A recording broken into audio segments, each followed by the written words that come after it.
नमः शिवाय। जय श्री राम। राधे राधे मित्रों, कैसे आप सभी लोग। आशा करता हूँ हमेशा की तरह आप लोग कुशल मंगल से होंगे, अच्छे से होंगे, स्वस्थ होंगे, दूसरों की सहायता कर रहे होंगे और अपने परिवारजनों मित्रों के साथ खुशी खुशी प्रसन्नचित्त होकर जीवन व्यतीत कर रहे होंगे। ऐसी दुआ मनोकामना मैं भगवान से आप लोगों के लिए हमेशा से करता हूँ।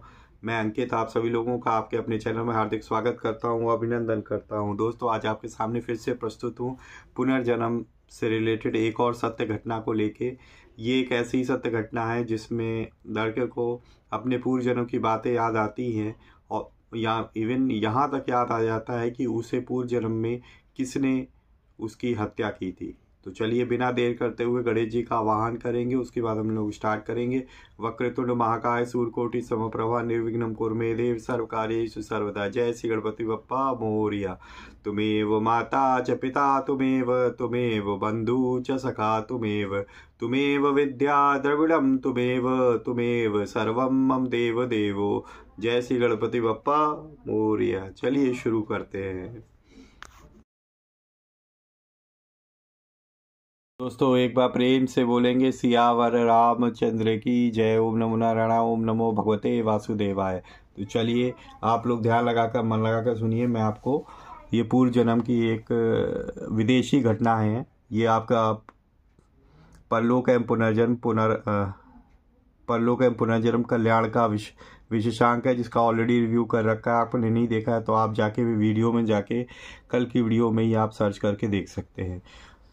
तो ये आपका पुनर्जन्म की विदेशी घटनाओं नाम का ये अध्याय है। उसमें 575 नाम के पृष्ठ पर ये दिया हुआ है। पिछले जन्म के हत्यारे का नाम बताने वाले बालक नेकाती उन लकास की कोरोन नाम का है उसका। तो चलिए मैं आपको बताता हूँ। नेकाती उन लकास कोरोन जब उत्पन्न हुआ तब उसके माता पिता ने उसका नाम मलिक रखा था, किंतु केवल 2 ही दिन में उसकी माता से लिली को अपना सपना आया कि नवजात शिशु का नाम मलिक के बदले नेसिफ रखने के लिए हट कर रहा है। उनके निकट संबंधियों में नेसिफ नाम के एक बालक पहले से ही मौजूद था और इस अंधविश्वास के कारण कि 2 बच्चों का नाम एक ही रख देना परिवार के लिए शुभ हो सकता है, उन्होंने मलिक का नाम निकाती रख दिया।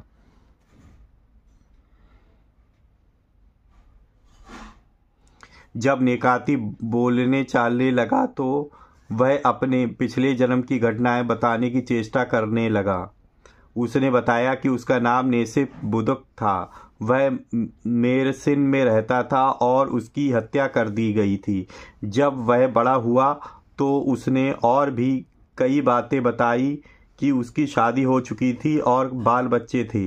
वह अपने सबसे चहेते बेटे नेजात को अपने कंधों पर बिठाकर ले जाया करता था।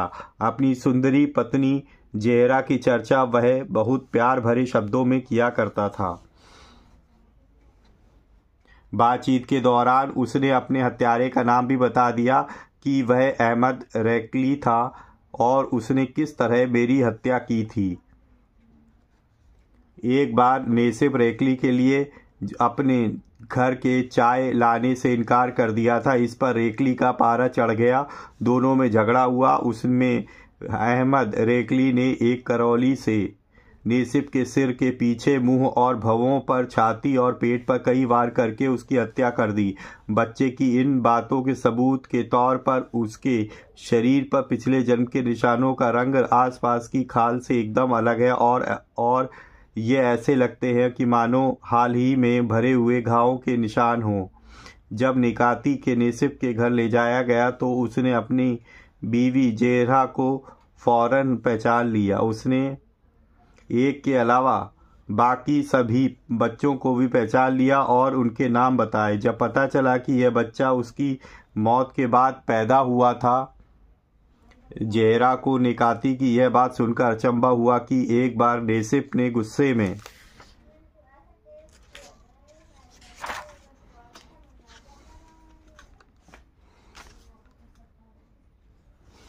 में उसकी टांग पर चाकू से वार किया था। जेहरा की जांघ पर उसी जगह पुराने घाव का एक लंबा निशान इस कथन के सबूत के तौर पर मौजूद था निकाती ने यह भी बताया कि जिस दिन नेसिब को दफनाया गया था उस दिन बड़ी तेज वर्षा हो रही थी। जेहरा और दूसरे लोगों ने इस बयान की सच्चाई की तस्दीक की। इससे पहले कि हम नेसिब बुजुर्ग के निकाती के रूप में पुनर्जन्म की संभावना पर गौर करें, हमें कुछ ठोस सच्चाइयों पर विचार कर लेना चाहिए। निकाती का जन्म स्थान अपना शहर जहाँ वह रहता है मेरसिन से, जहां नेसिब बुजुर्ग रहता था, लगभग 74 किलोमीटर दूर है। इसलिए मुमकिन नहीं कि निकाती को नेसिब के बारे में वैसे ही मालूम हो गया हो जैसे कि लोगों को अपने पड़ोसियों के बारे में हो जाता है।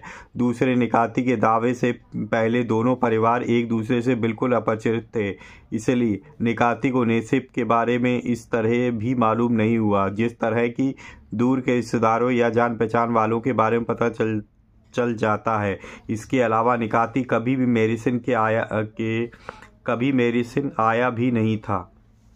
निकाती पहले कभी मेरिसिन आया भी नहीं था। तीसरे, पहले उनके अजीब दावे और रवैया दोनों परिवारों के बीच गलतफहमी पैदा कर दी है और उनका रवैया आपस में दोस्ताना तो किसी भी तरह नहीं कहा जा सकता, क्योंकि वे अपरिचित लोगों के सवालों का जवाब देते देते तंग आ चुके हैं। कुछ बुद्धिवादी लोग ऐसे हैं जो पुनर्जन्म को एक प्रकार की टेलीपैथी दूरानुभूति यानी वह विद्या मानते हैं जिससे कोई व्यक्ति दूसरे के विचारों को पढ़ लेता है। क्या हम निकाती के मामलों को टेलीपैथी का मामला साबित कर सकते हैं? शायद नहीं, क्योंकि निकाती इस विद्या का परिचय नेसिब के अलावा और किसी आदमी के संबंध में नहीं दिया है। इसके अलावा दूरानुभूति की विद्या सिर्फ उन्हीं लोगों को सही पहचान लेने की शक्ति नहीं देती जो नेसिब के संबंधित थे। तो सियावर रामचंद्र की जय। तो ये थी दोस्तों आज की सत्य घटना पूर्व जन्म से रिलेटेड, जिसमें उसको अपने पिछले जन्म के हत्यारे का नाम भी पता था।